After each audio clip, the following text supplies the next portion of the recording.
subcommittee hearing. And Dr. Joyce, we welcome you and recognize you for 5 minutes for questions, please. First, I want to thank you, Chairman Tonko and Ranking Member McKinley, for allowing me to waive on to this subcommittee hearing, and thanks to witnesses for appearing today. Let me be clear. Recycling is important, and we should strive to make these efforts as effective and efficient as possible at the state and local levels. That said, I have grave concerns about the economic costs of several of these bills. At a time when Americans are facing skyrocketing energy prices, we need ways to provide relief to our constituents. Instead, creating policies like extended producer liability will only add costs that will get passed down to the consumers. The many blessings that has come from the shale revolution in Pennsylvania are the auxiliary industries that have risen because of it. Plastics manufacturing is a great example of how utilizing the resources beneath the has brought manufacturing opportunities back to the state of Pennsylvania. Shell's Pennsylvania Petrochemicals Complex is the model for the type of long-term development that is propelling our region's economic growth. It has brought 7,500 construction jobs and 600 permanent family-sustaining jobs to the area.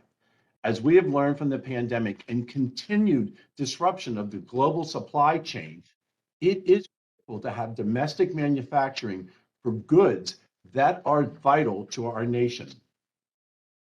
As a doctor, I've personally used plastic devices every day in my medical practice.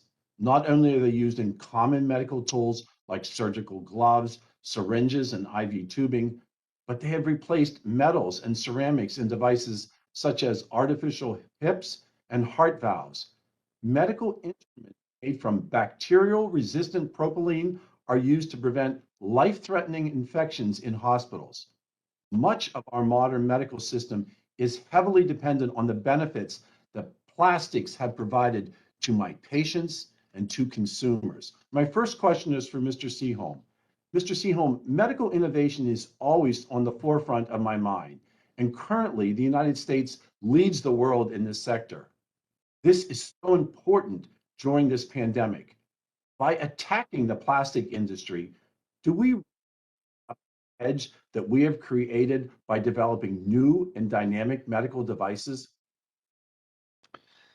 Yeah, it's certainly possible. Anytime that the supply chains get moved elsewhere, it's likely that the products that use those supplies are going to be manufactured elsewhere and ultimately just shipped here. And I think, as I mentioned earlier, there is a bipartisan, effort underway to bring back manufacturing supply chains. And I think the Pennsylvania Shell facility is a perfect example of a manufacturing capacity that is right in your backyard.